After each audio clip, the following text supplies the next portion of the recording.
Hello, everyone. Welcome to the 5th episode of my still yet to be named podcast. Every week, I discuss my favorite cards for a specific archetype in the current Magic the Gathering set. Today, I'll be going over how to draft Golgari in Brothers War. Golgari is black and green, and generally, I have found black to be my least favorite color in Brothers War. But if the black cards are flowing, I lean towards Golgari or Dimir. So my top common for Golgari is Overwhelming Remorse. It's the best removal in the set, it's an instant, and it gets cheaper to cast for each creature that you have in your graveyard. And that's the archetype for Golgari, Self-Mill. So you'll have plenty of creatures in your graveyard, and I can play this for 1 black mana, which is amazing. Next up we have Moment of Defiance. And I think it's a top common, and it is incredibly undervalued. It wheels all of the time, and I'm happy to run 3 or 4 in my Golgari decks. One thing to keep in mind is how your strategy is going to deal with other strategies. So this set definitely favors aggro, so one way to counter that is to play cards that gain you life. And most of the time that I've played this, it gains me 5 or 6 life, and is card neutral since it draws you a card. You do have to play around getting 2 for 1, as you do with any combat trick, but I think this one is well worth the risk. Scrapwork Cohort is the last of my Tier 1 commons for Golgari. You aren't trying to do a go-wide strategy, but instead you can think of it as an excellent blocker. The 1/1 trades well into 3/1s like Rock Hunter, Tomakul, Honor Guard, or even enemy Scrapwork Cohorts, while the 3/1 can trade up. You can also cast its Unearth cost off of cards like Sentinel Stalwart, but most of the time you're looking for more defensive plays. I would definitely run as many cohorts as I can get, though.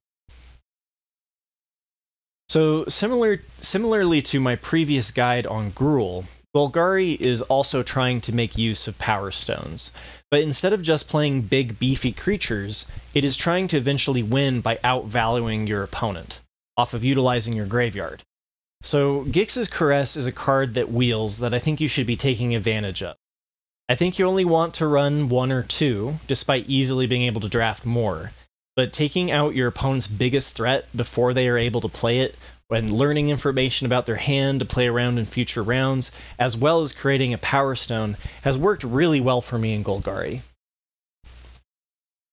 Another card that wheels is Ravenous Gigamole. I tend to run a pretty creature-heavy deck when in Golgari, and if you hit multiple targets, so you have to choose between which one, it's okay, because you just fill your graveyard with more creatures, which is what Golgari is trying to do anyway. Argothian Opportunist is an interesting card. As I mentioned in my previous guide, in Gruul, it's decent filler. But in Golgari, this card is great. It creates a Power Stone, and since you're going to be using it defensively, you can more likely trade it up in value. Blanchwood Prowler is great at filling your graveyard or finding a missing land early on in the game to continue to hit your curve as planned, and I definitely recommend it as a top tier common. And then Gaia's Gift is one of the 3 commons that made my list for Gruul. In Golgari, I put it in a lower tier, in tier 3. It's still great to use in response to removal, and it's better than filler. And you can still use it to block a flyer, but you aren't playing as many combat tricks in Golgari compared to Gruul, and you generally have a much more defensive strategy rather than trying to pressure your opponent. In Golgari, generally the longer the game goes, the more likely you are to be the winner. You really want to keep a long-term strategy in mind. In all of my guides, I have ranted and raved about Scrapwork Mutt. And I still think it's better than filler, but I think it performs the worst in Golgari and Dimir. Your strategy is about surviving as long as possible, and although it is helpful to get rid of a late land late in the game, or smooth your curve out earlier, it's just not as amazing as it is in long game strategies as it is in tempo or aggro strategies. Boulderbranch Golem is great in any deck looking to take it to the long game. The life gain is amazing, and it benefits off of Power Stones from cards like Gix's Caress and Argothian Opportunist. I definitely want to pick up one or two to make the top end of my deck. Now for the uncommons, and the card that makes me want to play Golgari. Skyfisher Spider is a mythic level uncommon. It is so powerful. It is great removal and can even target non-land permanents.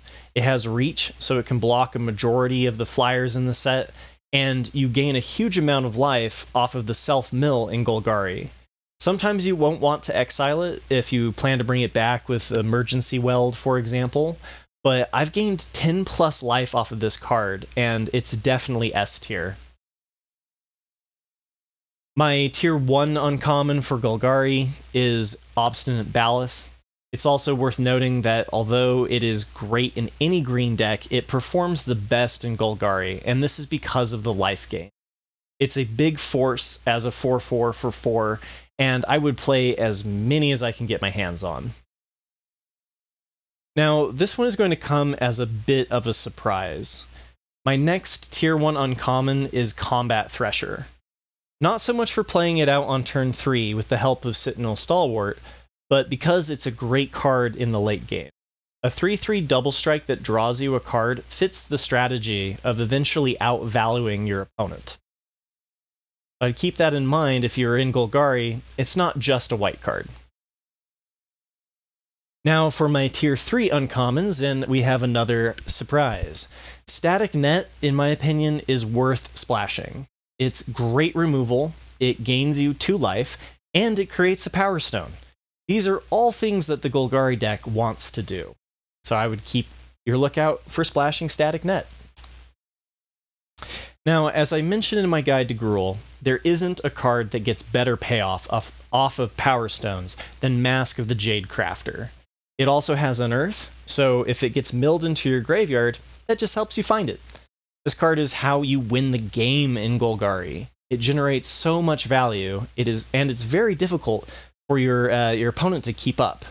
You basically get 2 huge creatures out of 1 card. Ashnod's Harvester is also a great card to include with 1 or 2.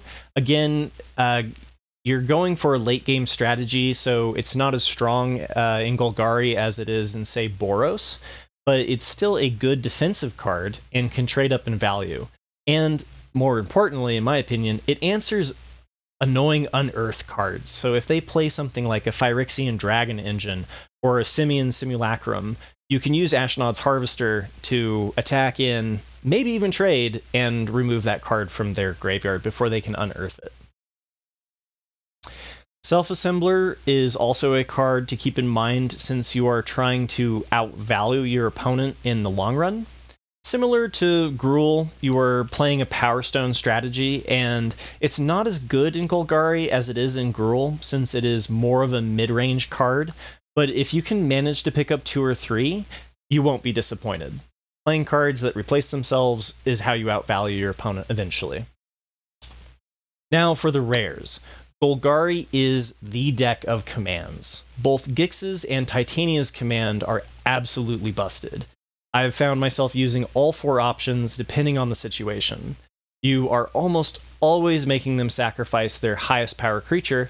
Then if you need life or want to apply pressure, the 2 +1/+1 counters and lifelink have been useful, and if you need more value to close out the late game, it's hard to beat returning your 2 biggest creatures to your hand and playing it as a double raise dead. And against go wide strategies, you can absolutely devastate your opponent by removing each creature with power 2 or less. So this card is amazing. If I pack one, pick one this, I definitely think maybe it's time for some Golgari.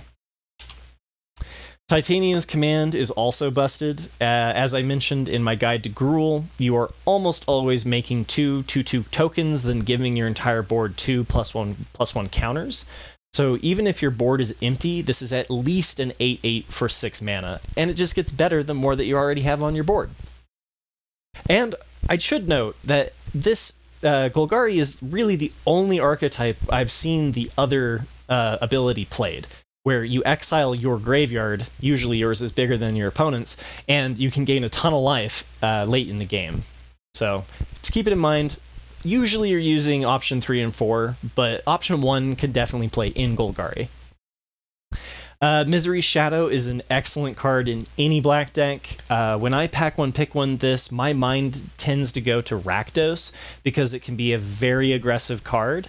But it also is it's excellent in Golgari. When you have a ton of mana and Power Stones, this can be very difficult for your opponent to deal with, and the first bit of text that often gets overlooked means that all of your opponent's unearthed creatures aren't going to do so well since they get exiled when they die.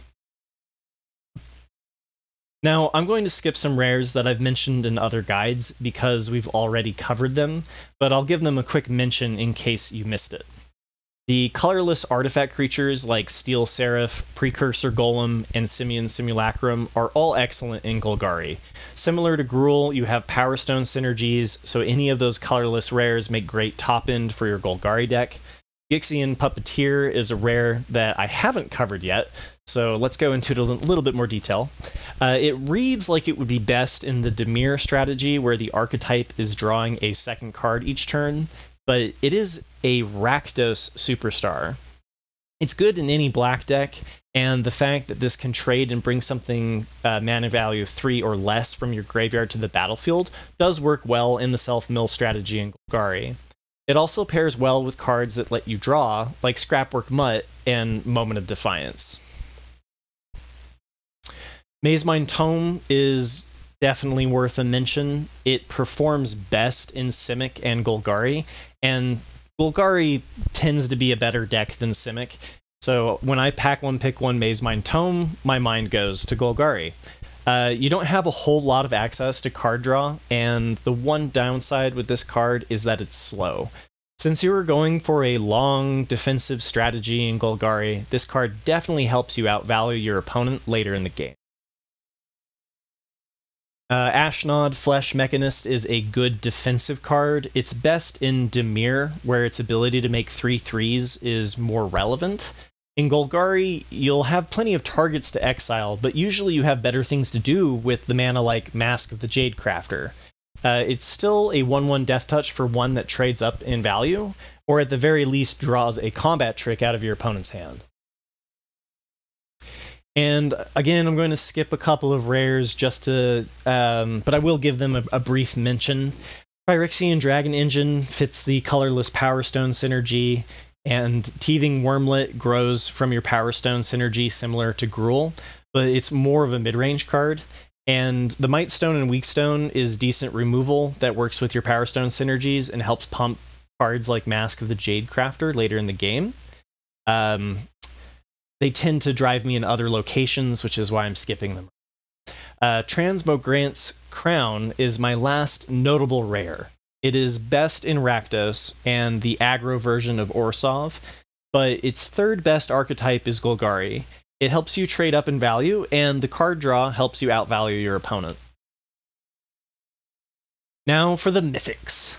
Wormcoil Engine fits into the colorless artifact Power Stone synergy, and it also has lifelink. This card is great in any deck, but if I pack one, pick one this, I definitely think it's time for Golgari. The fact that it becomes 2 separate creatures when it dies means that it feels right at home in the outvalue your opponent strategy, and life gain is really important to outlast the aggressive strategies. I'm going to skip, but give a brief mention to Cityscape Leveler. It's a colorless artifact that fits into the Power Stone strategy and is a great top-end card for Golgari. But I tend to think of other decks when I pick it, like Gruul. Now for Portal to Phyrexia. There are only 2 archetypes, in my opinion, that aim to reliably hit 9 mana, and that is Golgari and Simic. I've started to think about Izzet as well as maybe one. I got beat by this card in an Izzet game recently, which made me rethink it a little bit. That one could also be a good place to try to hit 9 mana. This card wins you the game if you can get to 9 mana and cast it. And with all of the self-mill in Golgari, if your opponent has no good creatures to play from their graveyard, you'll have quite the selection from yours. Phyrexian Fleshgorger is a card that does very well in Golgari and Orzhov. The lifelink, as I've mentioned, is very important to the Golgari archetype, and in Golgari you'll aim to play this out without the prototype cost, and it makes a great top end for your Golgari deck. Now, Helm of the Host is a card that definitely drives me towards Golgari. It's very slow, so you want to play it in a late game strategy. And it's nice to protect your equipped creature with Gaia's Gift if you can. So this pumping out a Boulderbranch Golem, for example, every turn, or really anything, is going to eventually outvalue your opponent.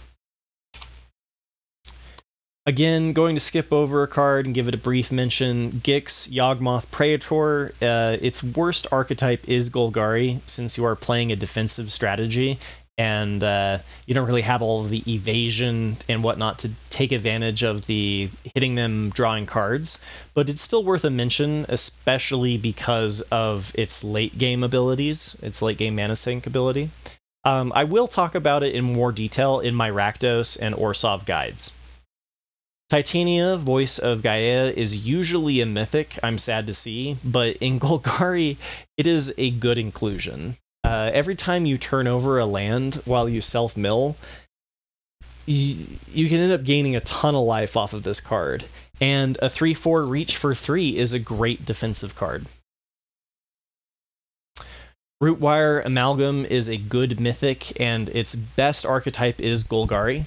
You can play it out as a 2/3 for 2 if you need to try to outlast an aggressive opponent, or you can wait to play it out as a 5/5 that threatens summoning a 15/15. You might even have some graveyard recursion like Emergency Weld to do this more than once. My last mythic worth a mention is Awaken the Woods. Most of the time this is too slow of a card to include, but Golgari, at least the way that I've been approaching Golgari, is a very slow deck.